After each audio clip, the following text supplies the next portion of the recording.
Kalau kalian bener-bener orang yang doyan dengan fotografi, videografi, kalian gak boleh ketinggalan dengan info-info terbaru soal gear-gear produksi yang lagi panas. Dan itu adalah kenapa hadirnya segmen Shutter News ini. Lanjut.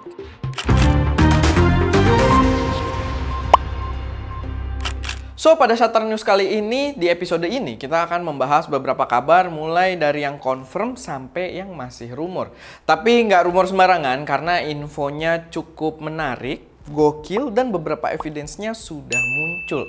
Silakan simak sampai habis biar dapat semua informasi pentingnya.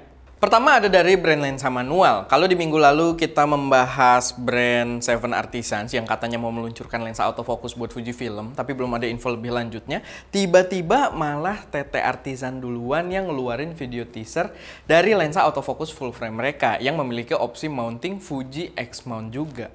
Emang agak lucu sih, di sini kalian bisa lihat kalau di videonya itu pertama kamera-kamera full frame dulu yang ditunjukin, baru di akhirnya itu ada kamera APS-C yaitu sistemnya Fuji X-mount dan juga Canon EF-M. Otomatis akan ada image circle yang terbuang pada kedua sistem APS-C ini. Cuman ini semacam ngasih gambaran aja ke gua. Kalau mounting Fuji kayaknya udah mulai open.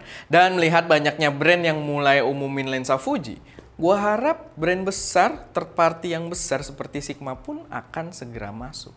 Gimana menurut lu, Ska, kalau Sigma masuk? Kalau menurut gue sih makin makin susah gitu persaingannya begini. Okay. Cuma kita kan belum tahu buat forma yang dikasih sama si TT Artisan ini seperti apa di trailernya. Panjangan ya? Nyautnya agak panjang. Ya udah lanjut. Tapi buat lensanya sendiri ini adalah lensa dengan fokal 32 mm dan bukan f2.8. Tampang fisiknya menurut gue cukup keren dan pada video demonya performa autofocus itu berjalan dengan sangat baik di berbagai sistem kamera. Buat kualitas pastinya gue belum bisa ngomong banyak mengingat yang nongol ini juga baru teasernya aja. Tapi paling nggak udah confirm kalau lensa itu bakal segera hadir. Kita ganti ini dulu soalnya dia copot. Selanjutnya ada informasi yang berkaitan dengan fitur Apple iPhone 13 Pro dan juga Pro Max. Kalau kalian ingat, kemarin itu update terbesar di jajaran iPhone Pro adalah kameranya yang semakin gila dengan ukuran sensor yang lebih besar di semua kameranya dan membuat ukuran total dari kamera BAM-nya sendiri nggak ngotak juga. Lalu Apple juga menjelaskan adanya fitur Cinematic Mode yang cukup dijelaskan dan mention fitur ProRes video. Buat yang nggak tahu, format ProRes itu adalah suatu format video yang udah memasuki industri standar. Jadi udah profesional banget. Dan perlu diingat kalau fiturnya belum ada atau belum hadir.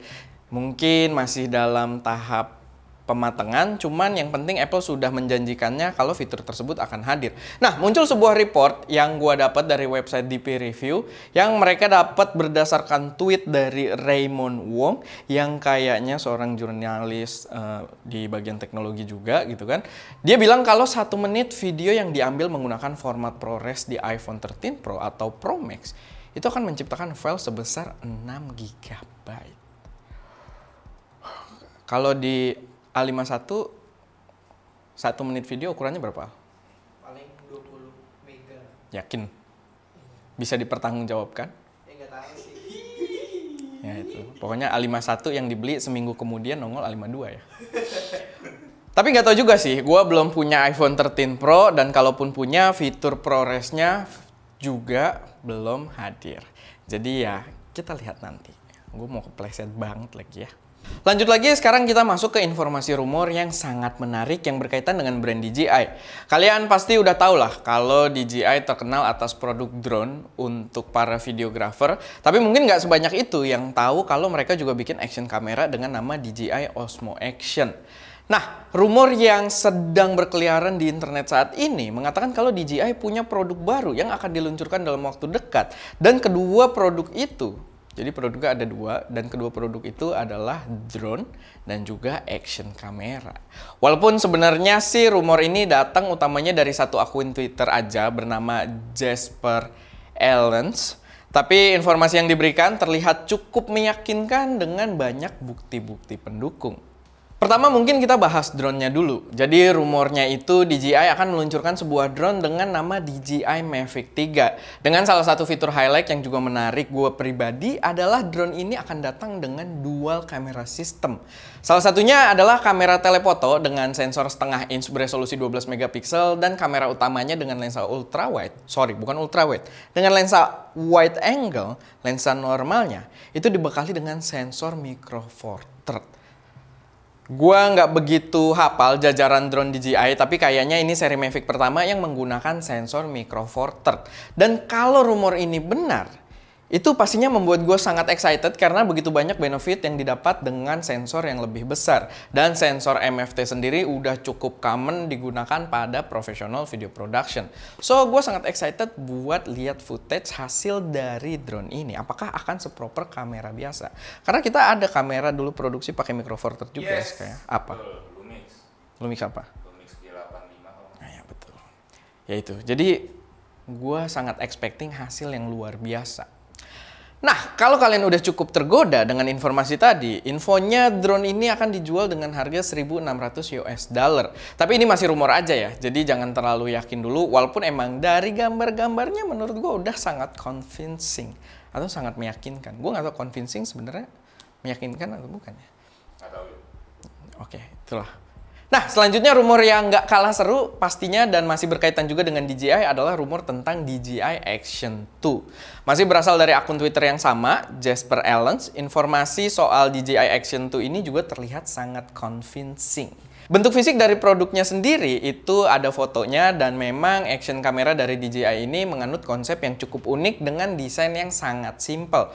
Cuma kotak aja dengan ada lensa di tengahnya. Udah sesimpel itu doang kalau dilihat. Tapi nggak cuma foto-fotonya aja, Jasper juga memberikan foto-foto dari semacam manual booknya gitu. Jadi ada kayak manual booknya dalam bentuk foto atau PDF gitu dengan spesifikasi yang sangat lengkap. Dan melihat dari beberapa penjelasan di manual booknya itu, sepertinya ini akan menjadi action kamera dengan sistem modular yang bisa disambung-sambung dengan aksesoris dari dia juga gitu. Dan yang menarik juga, Jasper belum lama memposting cuplikan video dari Peter McKinnon yang menunjukkan adanya produk DJI Action di meja kantornya saat sedang vlogging. Tapi kalau kita lihat di video YouTube aslinya di Peter McKinnon, video tersebut udah di blur di bagian meja tersebut.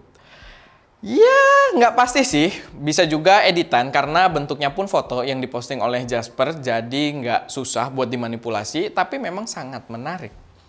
Jadi, Jasper orang dalam kali ya? nggak tahu juga sih. Tapi kan harusnya kalau orang luar ditangkap ya. Iya. Tapi ya itu, dia sih menulisnya dia semacam DJI analis. Sama kayak rumor-rumor Apple biasanya Apple analis gitu. Gue nggak ngerti sih. Gue nggak ngerti sistem itu. Jadi ya udah. Oke, paling segitu aja untuk info Shutter News minggu ini. Semoga bermanfaat dan bisa membuat kalian lebih up to date dengan apa yang lagi terjadi di landscape kita.